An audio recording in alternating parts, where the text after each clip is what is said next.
बिस्मिल्लाहिर्रहमानिर्रहीम, अस्सलाम वालेकुम। मैं सैयद इमरान शफ़क़त आपकी खिदमत में हाज़िर हूँ। इमदाद सुमरो साहब अपने पिंड जा चुके हैं और जो पिंड जिन्होंने नहीं जाना वो यहाँ पे हैं। आपने मेरा ख्याल है कल परसों चले जाना। सही जी साहब तुसीं नहीं जाना? हाँ चोई साहब हथी ने इन्होंने पिंड वाला नहीं कर देता होया। अच्छा हाँ जी बिल्कुल।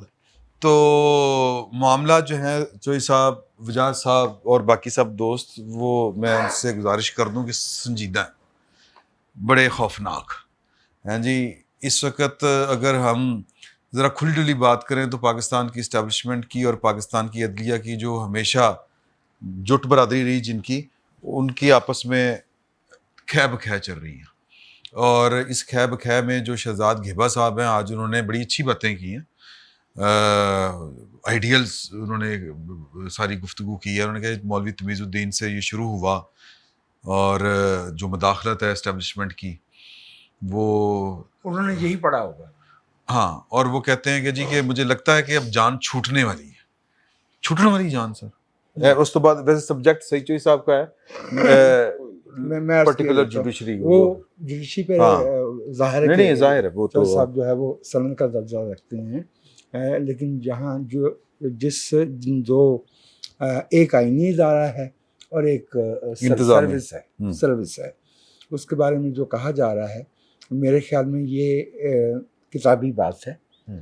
पाकिस्तान की जो ज़मीनी हकीकत है वो जिसे कहते हैं ना,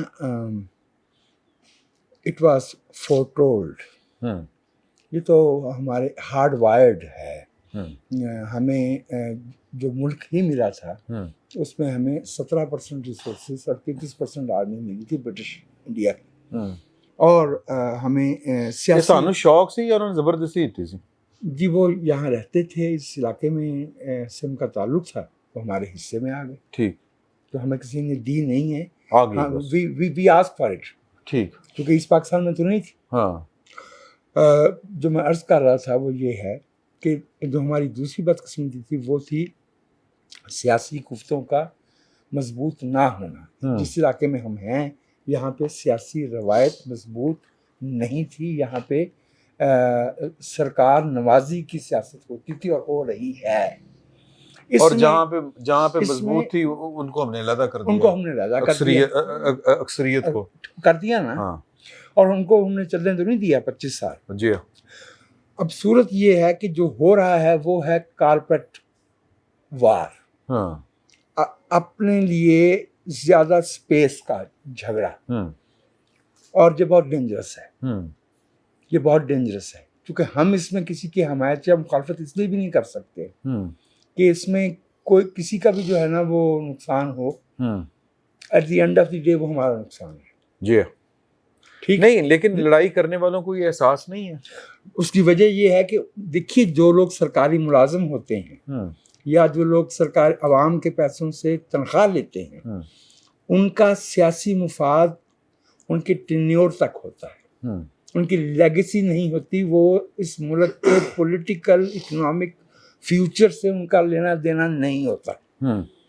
क्या आज आप फरमाइए कि क्या आज साकिब निसार साहब का, गुलजार अहमद साहब का, जनरल बाजवा साहब का, इफ्तिखार चौधरी साहब भी अल्लाह के फजल से हयात है, जी हाँ, बाजवा साहब का, राहिल शरीफ साहब का कोई लेना देना है इस मुल्क के साथ? क्या वो हमारे मुल्क की सियासत में वो धक्के खा रहे हैं? वो हैं पसीनो पसीनी हो रहे हैं, नेशनैलिटी है ना दूसरी मुल्कों दी ना। तो फिर मैं क्या अर्ज कर रहा हूँ, मेरी राय में इस मुल्क के अवाम का मुफाद, इस जो भी सियासी को उन्हें पसंद हो, उसके पीछे सियासी वजह से, जमहूरी वजह से, आईनी वजह से खड़े होने में है। ये लड़ाई जो है ये नहीं, आपको नहीं लगता कि वो जो क्लेम करते हैं वो आइन की बालादस्ती की जंग लड़ रहे हैं? आइन की बालादस्ती की जंग जो है वो अवाम लड़ा करते हैं। ये जो लोग, पहली बात तो ये है कि सही सादा सी बात है, हमारी जो जुडिशरी में अपॉइंटमेंट्स हैं ओपेक हैं। They do not represent the will of the people. हाँ, उसी तरह फौज में भी है। ठीक है, लिहाजा मेरी राय में तो मैं तो ये इसमें साइड्स लेने के हक में नहीं हूँ, क्योंकि हमारे लिए दोनों नहीं लड़ रहे, अपने अपने अपनी अपनी जंग। वो अपने ही कारपेट वार लड़ रहे हैं, वो अपना पाउंड ऑफ फ्लैश चाहते हैं, हाँ। उनको लड़ने नहीं दिया जाए। क्योंकि हुआ ये है कि एक मुश्किल पेश आ रही है यहाँ पे जी। कि एक पौधा जो लगाया गया था हाँ। एक महकमे की तरफ से, हाँ। वो अब उसके कांटे वगैरह निकल आए हैं और अब वो तनावर हो गया है। अब वो उसका दामन चूंकि उसमें उलझा हुआ है, तो एक दूसरा जो फ्रीक है जो इस मुल्क के, इस कौम के खिलाफ जुराइम में शरीक रहा है, वो चाहता है कि ज़्यादा बड़ा हिस्सा अख्तियार का, जैसे इफ्तिखार चौधरी साहब ने अदलिया की तहरीक से फ़ायदा उठा के, आपको याद है ना कुछ ज़माने में चीफ जस्टिस के बगैर जो है अखबार की सुर्खी मुकम्मल नहीं होती थी। जी हाँ। और वो बाकायदा फरमाइश करके लगवाया करते थे या जानबूझ के कोई ऐसी बात कहते थे जो अगले दिन जो है वो अखबारात की, और उसमें हो क्या रहा था, उसमें वज़ीर आज़म की तस्वीर हो रही थी, उसमें सियासी कुफ्तों की जो है ना बेतौकीदी हो रही थी। This is my opinion. अच्छा, अगरचे मैं ये समझता हूँ कि ये है डेंजरस एक्सप्लोसिव और इसका अंजाम मुझे अच्छा नज़र नहीं आ रहा। चौधरी साहब, क्या आपको अंजाम नज़र आ रहा है? यार अंजाम से पहले आगाज की तो बात करें ना। हाँ चले। ये कह रहे हैं मौलवी तमीजुद्दीन केस, हाँ, एस्टेब्लिशमेंट, कौन सी एस्टेब्लिशमेंट थी उस वक्त? उस वक्त तो ये ब्यूरोक्रेसी की हुकूमत थी, ब्यूरोक्रेट हुकूमत कर रहे थे इस मुल्क पे, गुलाम मोहम्मद साहब जो भी। और इसका जो आगाज है ना, ये उससे भी पहले हो गया था, जब अबू साले मोहम्मद अकरम सीनियर मोस्ट जज थे, पहले chief justice sir Abdul Rashid थे। सर अब्दुल रशीद जब रिटायर हुए हैं तो उसके बाद सीनियर मोस्ट जज जो थे कलकत्ता हाई कोर्ट से जो आए हुए थे, वो थे अबू साले मोहम्मद अकरम, और वो थे बंगाली। तो वो थोड़े से इस्लाम पसंद भी थे, बाद में इस्लामी नजरियाती काउंसिल के वो मेंबर भी रहे। तो वो जो गुलाम मोहम्मद साहब थे वो नहीं चाहते थे कि उनको चीफ जस्टिस बनाया जाए। फिर वो कहते ना एक ब्यूरोक्रेट था, वो ब्यूरोक्रेटिक चाल उसने फिर चली, उसने ये कह दिया कि ना मैं खत लिख रहा हूँ मलका बरतानिया को, उस वक्त कॉन्स्टिट्यूशन तो बना नहीं था, कि जनाब हम ताज बरतानिया के मतहत हमारा चीफ जस्टिस हो गया रिटायर, जनाब आप एक ना गोरा हमें चीफ जस्टिस भेज दे। अच्छा। अब ये बात पहुंच गई अबू साले मोहम्मद अकरम के पास, उन्होंने जाके उनका यार खुदा दा खौफ करो कि कर रहे हो, उन्होंने समझाओ जाके बड़ी मुश्किल ना आज़ादी मिली है, तुम फिर गोरिया मुसलत कर रहे हो थे। उनके फिर उनका लिख के दे दे कि मैं चीफ जस्टिस नहीं बनना। फिर ये जस्टिस मुनीर साहब जो हैं वो आए थे, तशरीफ लाए थे, यानी कि ये उनको जब मार के आए थे, सुपरसीड करके। सवाल है आपसे, जी जी, एक मफलूज आदमी जिसकी बात जिसके मुंह से जो मुकम्मल नहीं निकलती थी, वो किसके सहारे ये कर रहा था? आई वुड से उनके उसके पीछे सिर्फ दो लोग थे, और वो लियाकत अली खान के कत्ल से पहले से उनका इश्तराक था। एक का नाम सिकंदर मिर्जा था, दूसरे का नाम अयूब खान था। बिल्कुल ठीक है, बिल्कुल सिकंदर मिर्जा, हाँ मेजर जनरल जी, और वो जो खान उनके वो एग्जेक्टिव से आए हुए थे, मीर जाफर की वो थे ना, लेगेसी थे, जाफर की लेगेसी, बल्कि उनके बेटे ने अयूब क्या था, उसमें फिर और कौन क्या क्या थे, बहरहाल उसमें फिर वो त्यारे भी गिरे, फिर सारा आपको पता ही है, जो सीनियर मोस्ट थे वो किधर गए, किन की बारी थी। बहरहाल ये जो चीफ जस्टिस साहब ने बातें की हैं ना, ये बातें बाहर तो जैसे वजाज साहब ने फरमाया कि जनाब ये किताबी सी बातें हैं। अब अमलन क्या कर रहे हैं हम? अमलन भी देखना है ना, कि खत आया है जनाब सरगोदा के ETC के जज का कि जनाब जिस दिन मैंने चार्ज संभाला मोहम्मद अब्बास का, उसे जनाब मुझे एक मैसेज आ गया ISI का जनाब कि हमने मिलना है, मैंने इनकार कर दिया, मेरा मीटर तोड़ दिया, जहाँ मेरे बच्चे रहते हैं बावलपुर में, मेरी बिजली का बिल बहुत ज़्यादा आ गया। ये दो उन्होंने रिपोर्ट्स भेजी, एक ये 7 तारीख वाली रिपोर्ट है और उसके बाद 10 तारीख को भेजी है, जब उस वक्त वो कहते हैं ना मेरी वो फायरिंग तो उससे पहले होती है। अच्छा। फायरिंग हाँ 10 वाली में जिक्र करते हैं फायरिंग का, जनाब मेरे घर के बाहर, सॉरी घर के बाहर, जो अदालत के बाहर जो ट्रांसफार्मर है वो DPO ऑफिस की तरफ से गोलियां 2 गाड़ियां आई और उन्होंने गोलियां बरसा दी और तस्वीरें भेज दी। अब ये IG से पूछ रहे हैं कि जनाब आपने पता किया वो ISI का बंदा कौन था? अल्लाह के बंदे, जिस बंदे के खत पे आप ये सो मोटो ले रहे हैं उससे पूछे ना कि भाई मेरे तुम्हारे साथ किसने राब्ता किया था, तुम्हारे अर्दली के जरिए मैसेज आया था, नायब कासिद ने तुम्हें बताया था, फोन आया था ISI का, या क्या हुआ था, डीपीओ आया था, आईएसआई के नुमाइंदे आए थे, हो सकता है ये 2 नंबरी हुई हो। अदलिया को मैनेज करने की मुकदमात में, ऐसे 9 मई जैसे जो मुकदमात हैं, हो सकते है कोशिश हो रही हो मैनेज करने की। मैनेज करने वाले भी नल नहीं है ना मेरे, ऐसे मैनेज थोड़ा किया जाता है। हाँ। आप प्रोसिक्यूशन अपनी मजबूत करें, तो उनसे आईजी से पूछ रहे हैं। आईजी ने कहा मैंने पूछा है उनसे, उन्होंने साफ इनकार कर दिया जनाब। उनके 80 साल तो पता ही नहीं कोई नहीं। और फिर जो बात कर रहे हैं कि इंशाल्लाह जनाब मुझे कह रहे हैं कि जब ये मुदाखलत ख़त्म होगी, ख़त्म करके दम लेंगे वगैरह वगैरह, इस तरह की जो बातें की हैं। तो इन्होंने जो असखत नोटिस लिया है उसमें एक तो आईजी को बुलाया, एक डीपीओ को बुलाया, सरगोदे के एक आरपीओ को बुलाया, लेकिन 3 और सेक्रेटरी थे वफाक के जिनसे इन्होंने रिपोर्ट मांगी थी। वो एक तो ज़ाहिर है वो वज़ीर आज़म के हुकूमत के मुतल्लिका जो होते हैं, वो दूसरे दिफा वाले होंगे, दाखिला वाले होंगे। कोई खबर आपने सुनी है ना कि जब उनसे पूछा गया हो, या फिर अब कहते फैसला किस बात में महफूज हो गया?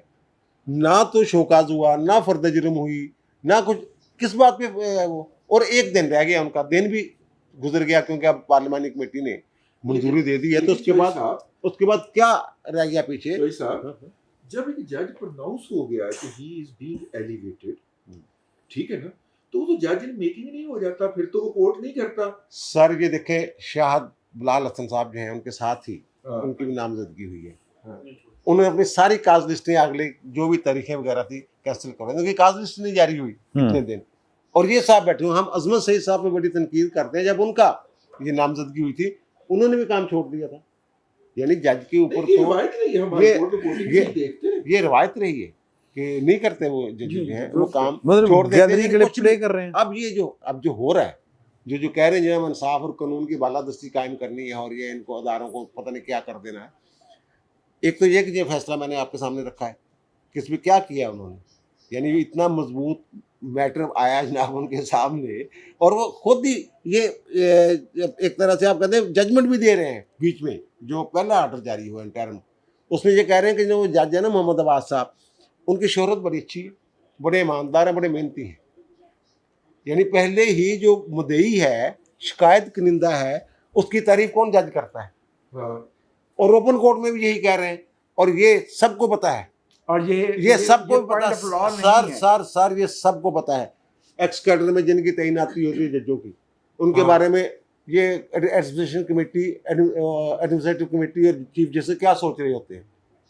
वो एक्स कैडर में है ना एक तरह से, ठीक है ना। तो फिर ये फतवा देने की क्या ज़रूरत थी?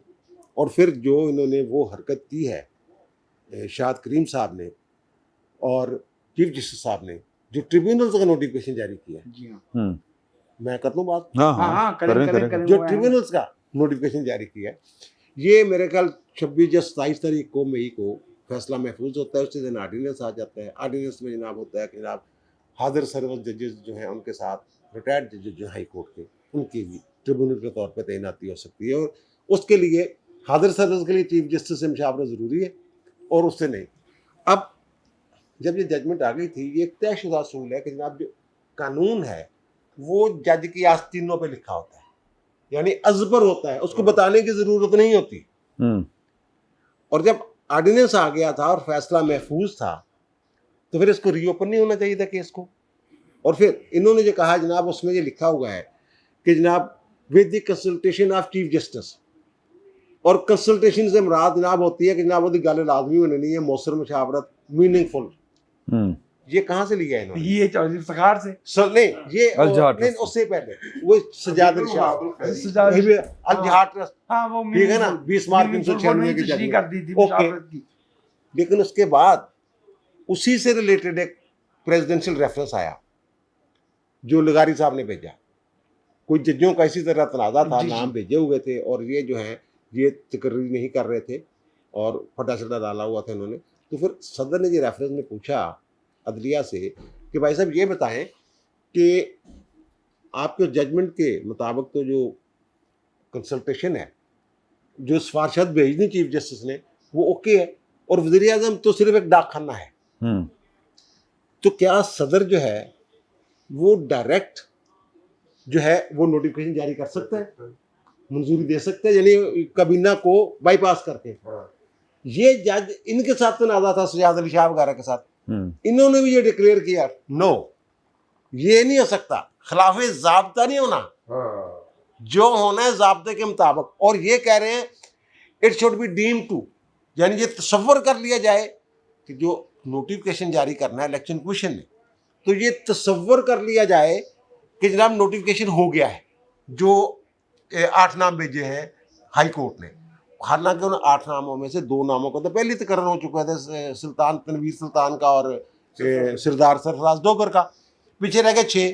अब जो नोटिफिकेशन जारी होता है उसमें कहते हैं जनाब मैं उस जजमेंट की रोशनी में इनको अपॉइंट कर रहा हूँ, यानी कि ये देखें इनकी जो आप कह लें कि कानून और आइन पे गिरफ्त की मैं बात कर रहा हूँ। एक तो वो गड़बड़ की, उन्होंने जजमेंट ही गलत दी, वो कैसे कह सकते हैं? अगर उस जजमेंट को अल-जहाद ट्रस्ट के उस जजमेंट को मानते हैं तो उससे जुड़ा हुआ जो प्रेसिडेंशियल रेफरेंस का फैसला है उसको नहीं मानना, उधर कोई गया नहीं। और फिर दूसरी बात, अगर नोटिफिकेशन करना था तो फिर ये करते कि जनाब इस जजमेंट की रोशनी में ये तसव्वुर किया जा रहा है कि जनाब ये नोटिफिकेशन हो गया है, और मुझे उसमें ये कहा गया है कि जनाब आप इनको इलाके जो है वो तफवीज़ कर दें।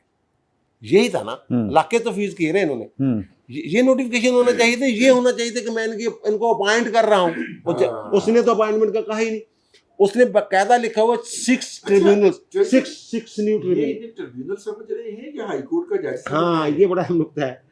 ये दूसरी बात, ये उन्होंने लिखा 6 ट्रिब्यूनल्स का जो है वो समझा जाएगा हो गया। इन्होंने जो नोटिफिकेशन किया है वो जो पहले से थे वो भी हो गए। तो इनसे केस कैसे विड्रॉ कर सकते हैं? और अल्लाह आपका भला करे, अगर हाई कोर्ट के जज हैं, एक तो भी एक जो कानून है इलेक्शन ट्रिब्यूनल वो मौजूद है अभी तक, वो 157 वगैरह जो ट्रांसफर का इख्तियार है कि एक ट्रिब्यूनल से दूसरे ट्रिब्यूनल को वो भेज सकता है, ये चला रहे हैं 199 के तहत।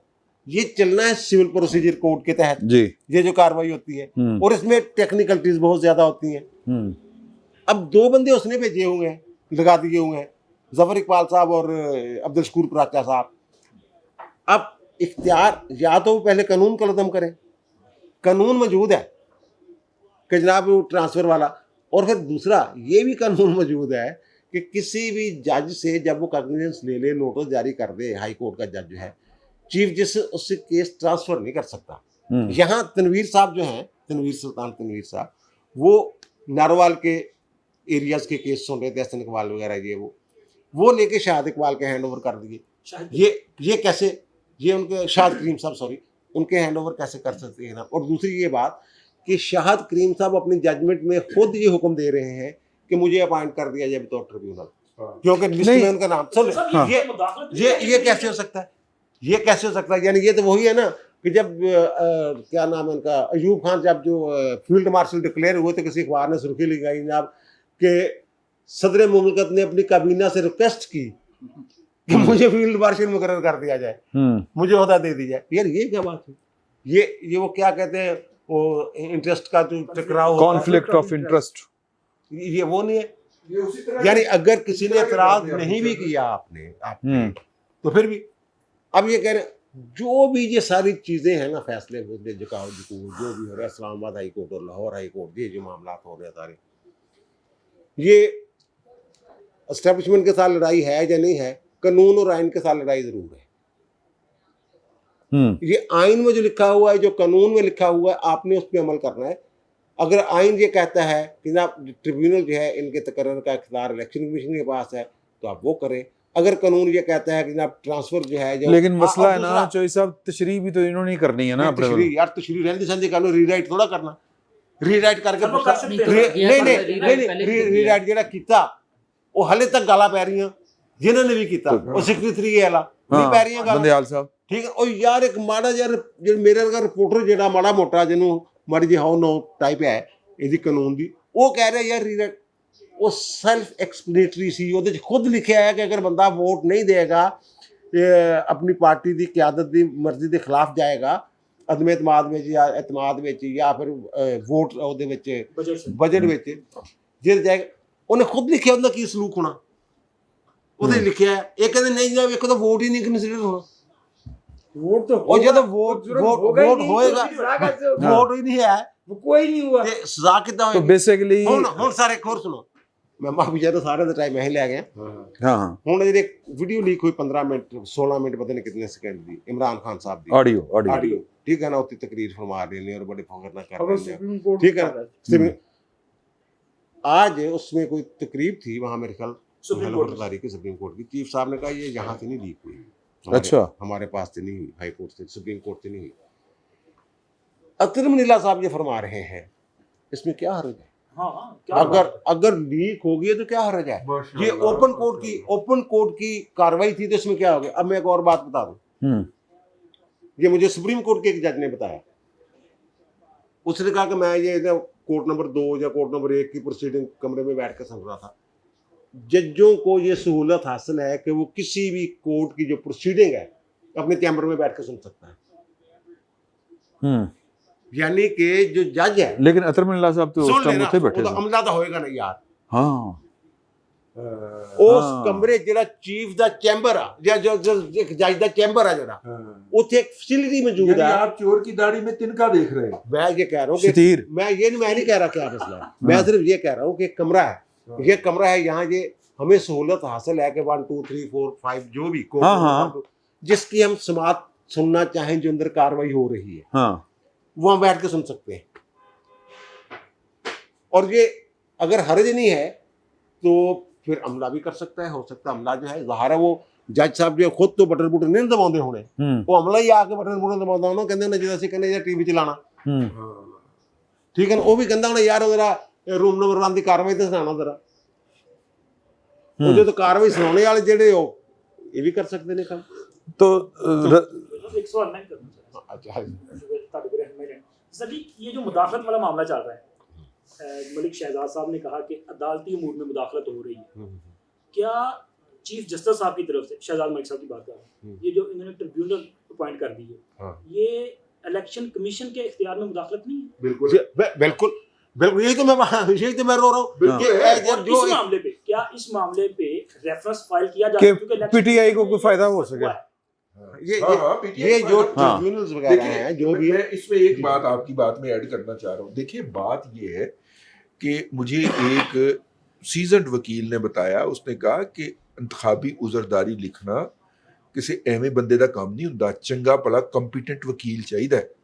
और अगर किसी हल्के फुल्के वकील ने इंतखाबी उज़रदारी लिखी हुए तो वो रिजेक्ट हो जाती है, जाके पहली पेशी पे उठ जाती है। यार यहाँ ये चूंकि सारे नलायक रले हुए हैं पीटीआई के वकला जो हैं, इनसे इंतखाबी उज़रदारियां नहीं लिखी गई। अब ये रिट जुरिस्डिक्शन में आके ना तो एक्सप्लॉइट करना चाह रहे हैं सिचुएशन को। अच्छा, इनको वैसे फायदा था अगर ट्रिब्यूनल तश्कील ना दिए जाते ना, फिर जो इन्होंने फरमाया कि रिट जुरिस्डिक्शन में आ सकते थे, यानी कि मेरे पास दाद रसी का फॉर्म मौजूद नहीं है, ट्रिब्यूनल अभी तक नहीं बने, इसलिए रिट की शक्ल में मैं दाद रसी के लिए आपके पास आया हूँ। यानी ये पहले भी जो इनका नल्ले है, नल्ले दल्ले पता नहीं गोला बेगी सारे ने है, सारा कुछ ही नहीं है।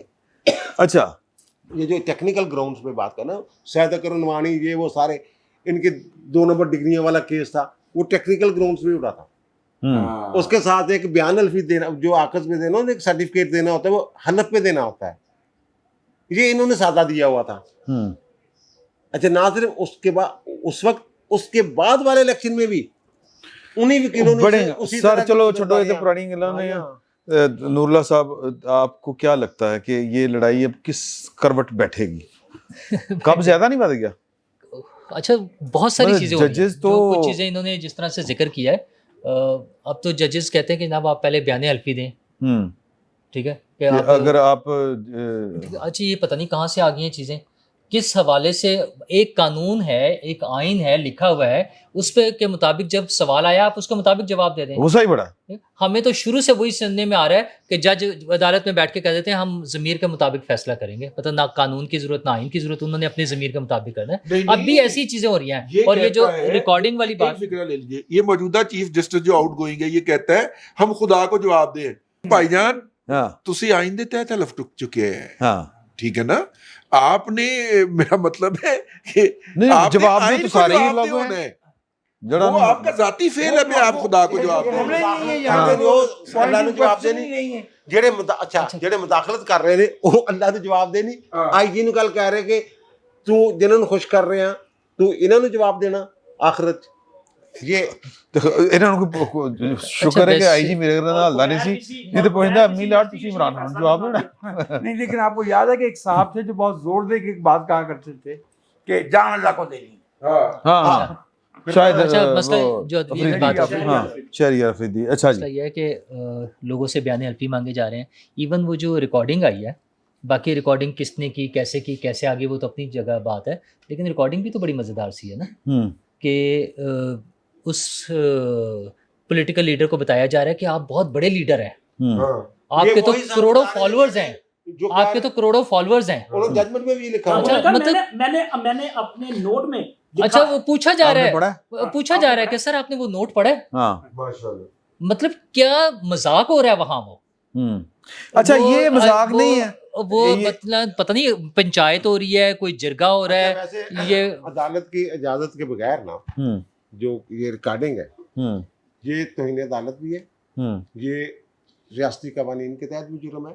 आपको याद होगा कि जब इफ्तार मोहम्मद चौधरी को बहाल किया ना वो 9 मई के मेरे ख्याल दिन अच्छा दिन रिकॉर्डिंग है तो फिर सारी ही जुर्म है नहीं, ना। 16 मार्च हाँ सोलह मार्च जब 2009 उन्होंने बहाल किया रमदे साहब उसको हेड कर रहे थे तो बहुत सारे जो लोग थे ना वहाँ बैठे वो रिपोर्टर्स भी उनमें थे तो उन्होंने ज़ाहिर है वो स्पीकर एक लगे थे आपको हाँ पता जी अदालत जी में, जी अदालत वहाँ आवाज़ क्लियर आ रही थी तो बहुत सारे लोगों ने अपने मोबाइल फोन में ना वो ऑडियो जो है जज साहब का फैसला सुनाती वो रिकॉर्ड कर ली थी और वो टीवी चैनल्स के रिपोर्टरों के पास भी थी लेकिन किसी को जरूरत नहीं हुई थी कि वो आवाज़ सुना देता किसी टीवी चैनल पे। मेरे पास भी थी लेकिन किसी की जरूरत नहीं थी कि वो आवाज़ सुना देता क्योंकि ये जुर्म है तो इन्हें अदालत की कार्रवाई हो सकती लेकिन जुर्म तो देखो ना एजेंसियां भी तो यही कर दी ना रिकॉर्डिंग कर दी ये भी है।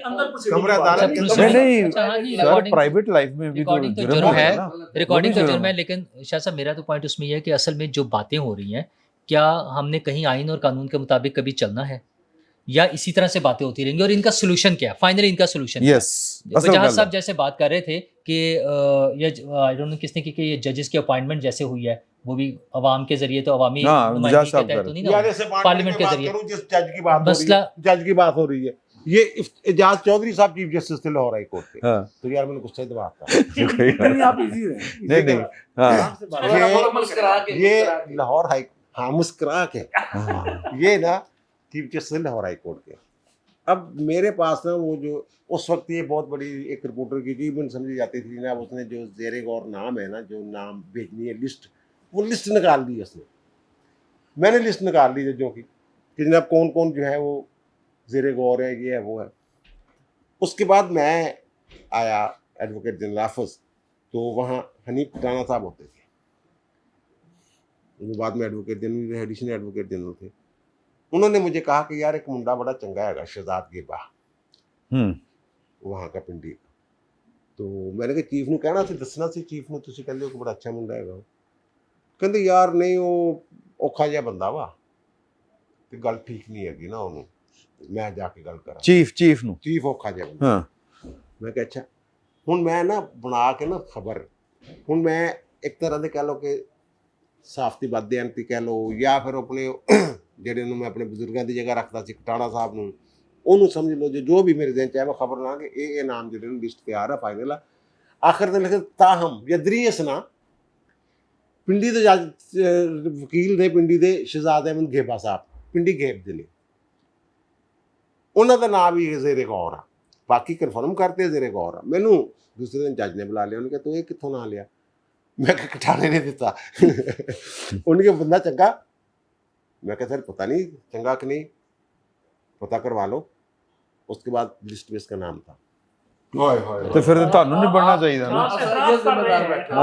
मैं वो जजेस की अपॉइंटमेंट की बात कर रहा था। मसला ये है कि अगर ये चीज़ उसको अवामी सतह पर लाना है यानी पार्लियामेंट को जवाबदेह बनाना है तो बड़ा आसान सा काम है पार्लियामेंट में कानून साजी कर लें हाँ ठीक है। अच्छा इतने वो सारी पार्लियामेंट वाले ने कुछ नहीं करना। अच्छा नहीं करना तो फिर रोना धोना किस बात का है, उन वो लोगों तो का रो ही रोना नहीं धोना रहे। किस बात का है। वो तो सर मसला चिल ये है डॉट कि अभी कुछ अर्सा पहले हमने सुना था कि वो तो जब वो चिल है। जजेस लगाए गए बंदियाल साहब के कहने पर कि उन्होंने कहा था कि फिर मैं यूं कर दूंगा और फिर यूं कर दूंगा और फिर वो हुआ नहीं। ये सारी ड्रामे चीजें तो हम अभी चंद दिन पहले की बात है। हाँ जी। मतलब ये हम ये कहाँ से जाके ठीक होंगे इसका करने। अच्छा यहाँ हम बहस कर सकते हैं, इससे अच्छी भी चौधरी साहब आ गए हैं, बड़ी खूबसूरत सी उन्होंने बातें बता दी। वजाहत मसूद साहब क्या खूबसूरत जुबान इस्तेमाल करते हुए इतनी वो ऐसे बयान करते हैं कि दुख भरी दास्तान भी जो है ना वो बंदा मदहोश सा हो जाता है। अच्छा मसला यह है कि सोल्यूशन निकलेगा, सोल्यूशन तब निकलेगा जब पार्लियामेंट में बैठे हुए लोग, हम पे हुकूमत करने वाले लोग, हमसे वोट मांगकर हुकूमत में आने वाले लोग तमीज करके इंसानियत का लिहाज करते हुए, कानून और आइन का लिहाज करते हुए ठीक चलेंगे। अदरवाइज हम इस तरह से बैठ के बहस किया करेंगे, उन्होंने तो फर्क बहुत ही अच्छी नहीं चीज पाया। बहसें होती है। अच्छा उनका नुकसान कोई नहीं होता। जो पॉलिटिकल पार्टीज है ना, 2018 में वोट से आए थे। हमारी मैं तो कह रहा हूं जब भी आपके वोट से आएंगे तो जरूर करें। पॉलिटिकल हाँ, पार्टीज के लीडर्स का कोई नुकसान नहीं होता। किसी को 3 साल बाद, किसी को 5 साल बाद, किसी को 10 साल बाद दोबारा हुकूमत मिल जाती है। उस दौरान में मुल्क की ऐसी की तैसी फिरती है, मुल्क पीछे चला जाता है, इकॉनमी तबाह होती है, कानून की आइन की अमलदारी ख़त्म हो जाती है, वो जो अवाम के जो हकूक़ हैं वो ख़त्म हो जाते हैं, सियासी हुकूमतों के पास इख्तियारात कम हो जाते हैं, उनकी बारी एक मरतबा फिर आ जाती है और हम इस तरह से बैठ के फिर दोबारा डिस्कस करेंगे कि ये क्यों हुआ था। सर आपकी इजाजत के साथ है। नहीं कर लो। आज उनका जरूरी सर बात ये है कि देखें कि रियासत के का एक इदारा, एक सतून, और दूसरी रियासत के दूसरे सतून का एक महकमा, यानी कि दोनों की हर महीने दी पहले नू ठक करके तनख्वाह बैंक च आएंदी ना। बिल्कुल ठीक। ये दोनों आपस में लड़ रहे हैं और इख्तिदार की जंग लड़ रहे हैं।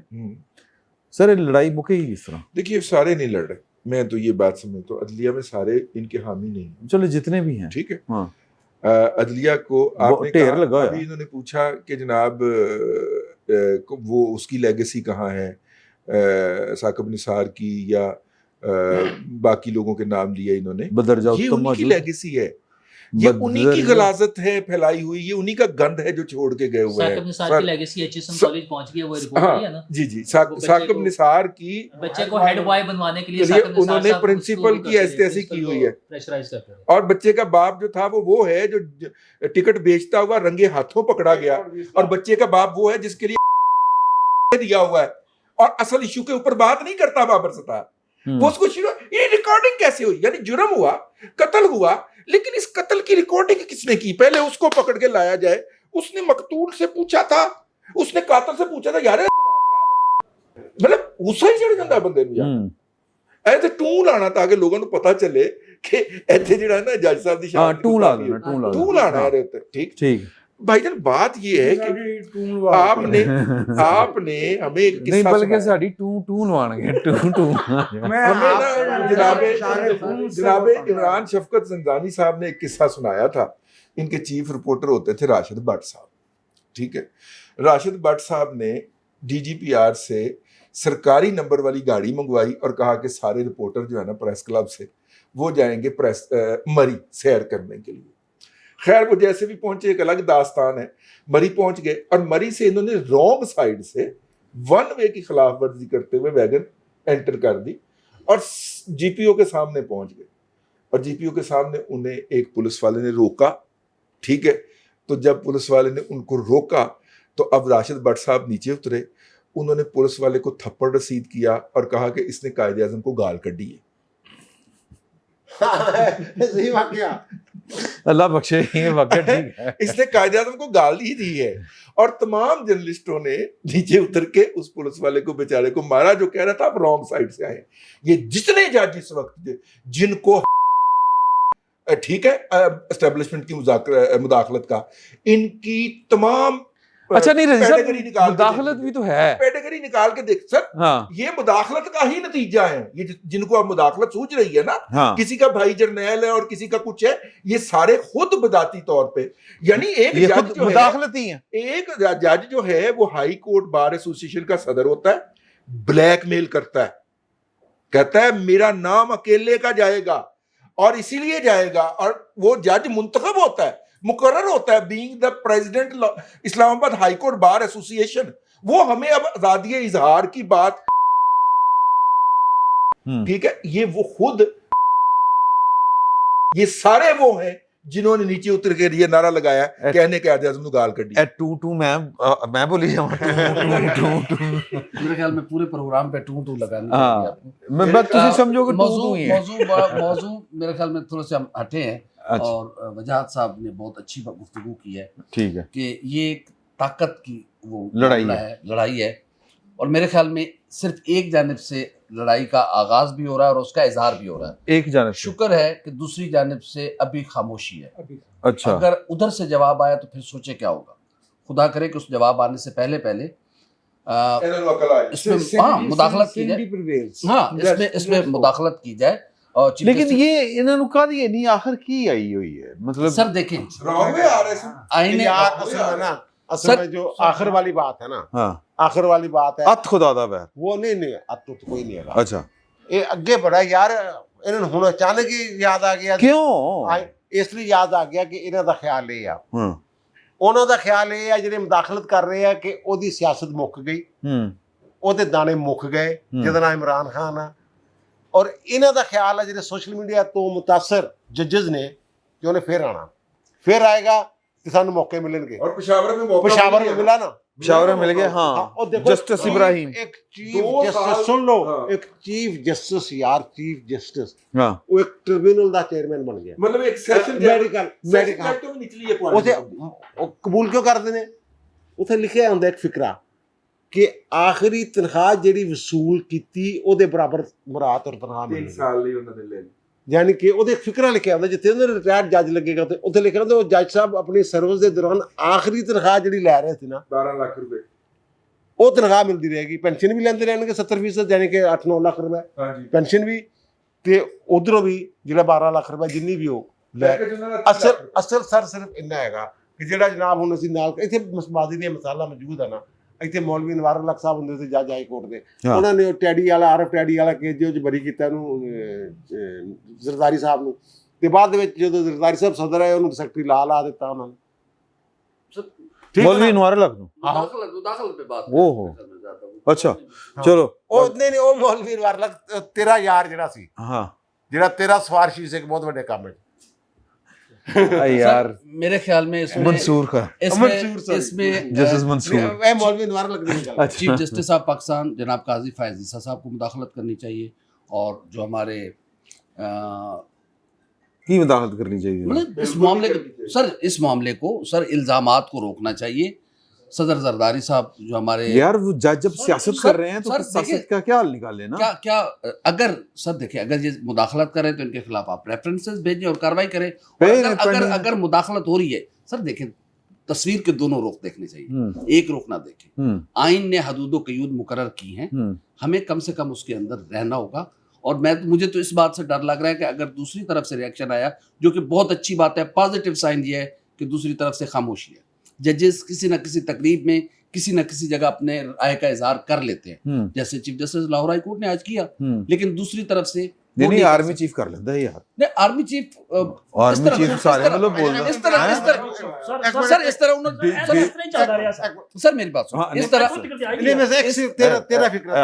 तेरी आवाज आ रही है तेरी गल अच्छा ठीक है। इमरान साहब दसो ना ਉਹ ਜਿਹੜੇ ਜੱਜ ਨੇ ਗਾਲਾਂ ਕੱਢੀਆਂ ਪੁਲਿਸ ਵਾਲਿਆਂ ਨੂੰ ਕਿ ਇਹ ਦੂਸਰਾ ਹਰਾਮੀ ਕਹਾਂ ਹੈ, ਤੀਸਰਾ ਹਰਾਮੀ ਕਹਾਂ ਹੈ, ਤੇ ਰਾਤ ਨੂੰ ਉਹਦੀ ਗਾਰਡ ਗਾਇਬ ਹੋ ਗਈ ਸੀ ਤੇ ਦੂਸਰੇ ਦਿਨ ਆਈਜੀ ਨੂੰ ਬੁਲਾਇਆ ਤੇ ਆਈਜੀ ਨੇ ਕੀ ਕਿਹਾ ਸੀ? ਉਹਨੇ ਕਿਹਾ ਜਨਾਬ ਤੁਸੀਂ ਪੁਲਿਸ ਨੂੰ ਗਾਲਾਂ ਬੜੀਆਂ ਕੱਢੀਆਂ, ਮੈਨੂੰ ਪਤਾ ਸ਼ੱਕ ਸੀ ਕਿ ਜਿਹੜੇ ਮੁੰਡੇ ਨੇ ਗੁੱਸੇ 'ਚ ਆ ਕੇ ਤੁਹਾਨੂੰ ਕੋਈ ਨੁਕਸਾਨ ਨਾ ਪਹੁੰਚਾ ਦੇ, गोली ना मार दें। जज साहब की गारद हटा ली गई थी। नहीं आप ये गुफ्तगू जो सब कर सकते हैं, मैं नहीं कर नहीं मैं वैसे बात मैं आप बात कर रहे हैं, आप पॉजिटिव गुफ्तगू कर रहा हूं, और दूसरी रिएक्शन मैं बात है। अच्छी बात है कि दूसरी तरफ से इस तरह का रिएक्शन नहीं आ रहा, अगर आया तो फिर ये निजाम कि आप मेरे ख्याल में इसके लिए आप फातिहा पढ़ लें, अल्लाह निजाम और उसके लिए जरूरी है सर दोनों जानिब से सब्र व तहम्मुल का मुजाहरा किया जाए। और जो आईने पाकिस्तान ने हदूद व क़यूद तयन किए उसके अंदर रहकर अगर हम मेरे ख्याल में अपनी परफॉर्मेंस देंगे तो बेहतर रहेगा। किताबी गाल ली है तो सर और क्या करें फिर और नहीं सर आप बताएंगे क्या कह रहे हैं, क्या करें बताएं सर। दूसरी तरफ से जवाब तो आ रहा है आर्मी चीफ साहब ने जो कहा था कि हमें अपनी हदूद का इल्म है, उनको भी अपनी हदूद में रहना चाहिए। रोजाना वो तो आइन की खिलाफ वर्जी करने वाले हमें हमारी हदूदों की यूद का ना बताएं।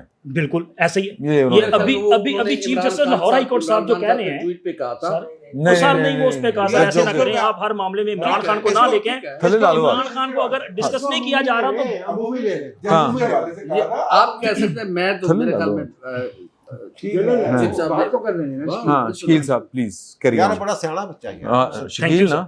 Thank you, sir. तो Thank you, ਤੁਸੀਂ ਉਹਨੂੰ ਲਿਫਟ ਨਹੀਂ ਕਰਾਉਂਦੇ ਠੀਕ ਹੈ। बड़ी देर बाद बारी आती है हाँ सर। जूनियर चीफ जस्टिस साहब अभी भी जो कर रहे हैं, मैंने चौधरी साहब से भी वो सवाल किया था कि मेरे ख्याल में ये मुदाखलत है हाँ इस वक्त जो किया जा रहा है ना, आप शायद उनको ये एहसास दिलाने की कोशिश कर रहे हैं कि होना वो नहीं आ रहे अच्छा नहीं और वो सर, सब्र से काम ले रहे सर हैं। मुदाखलत उधर से भी है। सर होगी लेकिन नहीं, क्या मुदाखलत तो नहीं अगर एक जज साहब ने एक सेशन जज साहब है या हाई कोर्ट के जज साहब है, उन्होंने एक खत लिख दिया तो उन्होंने हदीस फरमा दी, नहीं उसकी इन्वेस्टिगेशन नहीं होनी नहीं चाहिए। उन्होंने अब जज साहब ने उन्होंने तो इजाजत ਦੀ ਕਾਰਵਾਈ ਕਰਨੀ ਚਾਹੀਦੀ ਸੀ। ਯਾਰ ਇੱਕ ਜੱਜ ਜਾਂਦੇ ਨੇ ਅਡਿਆਲਾ ਜੇਲ੍ਹ ਇੱਕ ਕੇਸ ਦੀ ਟ੍ਰਾਇਲ ਵਾਸਤੇ, ਉੱਥੇ ਜਨਾਬ ਉਹਦੇ ਅਮਲੇ ਦੀ ਤਲਾਸ਼ੀ ਲੈ ਲਈ ਜਾਂਦੀ ਹੈ। ਜੱਜ ਸਾਹਿਬ ਗੁੱਸੇ ਜਾ ਜਾਂਦੇ ਨੇ, ਉਹਨਾਂ ਕਹਿੰਦੇ ਤੁਹਾਡੀ ਜ਼ਰੂਰਤ ਮੇਰੇ ਅਮਲੇ ਨੇ ਤੁਸੀਂ ਕਿਦਾਂ ਰੋਕ ਲਿਆ, ਪਤਾ ਨਹੀਂ ਉਹਨਾਂ ਨੂੰ ਅਮਲੇ ਦੀ ਇਸਤਸਨਾ ਹੁੰਦਾ ਕਿ ਨਹੀਂ ਹੁੰਦਾ। ਉਸ ਤੋਂ ਬਾਅਦ ਜਨਾਬ ਸਾਰੇ ਆ ਜਾਓ ਸਟੂਡੈਂਟ ਕੇ ਇਹ ਪੇਟੀਆਂ ਸ਼ੇਟੀਆਂ ਲਾ ਕੇ ਆਣਾ, ਟੋਪੀਆਂ ਛੋਪੀਆਂ ਨਹੀਂ ਪਾ ਕੇ ਆਣਾ। ਤੁਰਲੇ ਤੁਰਲੇ ਮਾਰੇ ਸਰ ਉੱਥੋਂ ਨਿਕਲ ਕੇ ਜਾ ਕੇ ਸ਼ਾਹ ਮਹਿਮੂਦ ਕੁਰੈਸ਼ੀ ਤੇ ਇਮਰਾਨ ਖਾਨ ਦੇ ਸੈੱਲ 'ਚ ਵੜ ਗਏ। ਮੇਰੇ ਲੈ ਕੋਈ ਹੁਕਮ ਮੇਰੇ ਲੈ ਕੋਈ ਹੁਕਮ, ਉਹਨੇ ਕਿਹਾ ਜੀ ਫ੍ਰਿਜ ਨਹੀਂ ਹੈਗੀ, ਆ ਗਈ ਔਰ ਫ੍ਰਿਜ ਲਿਆਓ, ਹੁਣ ਹੀ ਆਵੇ, ਫ੍ਰਿਜ ਵੀ ਆ ਗਈ। ਉਹਦੇ ਖਿਲਾਫ ਰੈਫਰੈਂਸ ਆ ਗਿਆ ਲਾਹੌਰ ਹਾਈ कोर्ट ने रेफरेंस खत्म कर, चीफ साहब ने उड़ा दिया, एक दिन में उड़ा दिया रेफरेंस सर, और फाइन कर दिया। 11 अपीलें थी, 11 अपीलों पे 22 लाख रुपया जुर्माना भी कर दिया। जज चाहेगी ने सर जी ये जज चाहते हैं मार्शल लॉ, अच्छा और जो इन्होंने लगा के रखा, अगर सख्त ना हो जाए जुडिशियल मार्शल लॉ नाफज है इस मुल्क में, और जज जो कम है वक्त मार्शल लॉ भी नहीं लगाते हैं। लेकिन सर उन्होंने लगा दिया ना, जिनकी सासू माँ थी। जुडिशियल इस वक्त जो हो रहा है ये जुडिशियल मार्शल लॉ ही है। अच्छा जबरदस्ती फैसले किए जा रहे हैं, जबरदस्ती सारा कुछ किया जा रहा है। जुडिशियल मार्शल लॉ भी है, लेकिन मेरा ख्याल है कि अब 2 इश्यूज हैं जिन पे हमें बात करनी चाहिए। अब पता नहीं टाइम हो गया, अच्छा अगले सेशन में करते हैं। एक के ये जो इमरान रियाज साहब को करना डिस्कस, इमरान रियाज हाँ कि वो उसको पकड़ना अदालत के बावजूद, फिर फड़ के अंदर दे देना, फिर अजीबोगरीब जो पर्चे देना, मुदाखलतें, मतलब ये भी तो मेरा ख्याल है टू मच है। फायरवॉल अच्छा उसमें वो हक तो जो है ना वो सहाफ़ियों का या इस सोसाइटी का मारा जा रहा है, लेकिन उसमें भी हमें देखना पड़ेगा कि ये हुआ क्यों। तो ये 2 चीज़ें हैं, बल्कि तीसरी चीज़ है इमरान खान साहब के मुज़ाकरात, उन्होंने करने भी नहीं कि नहीं करने की करना। तो ये मेरा ख्याल हम अगले सेशन में करते हैं डिस्कस। तो अभी आप ये देखें, दूसरे में ये तीनों इश्यूज हम डिस्कस करेंगे। फिलहाल इतना ही, बहुत बहुत शुक्रिया।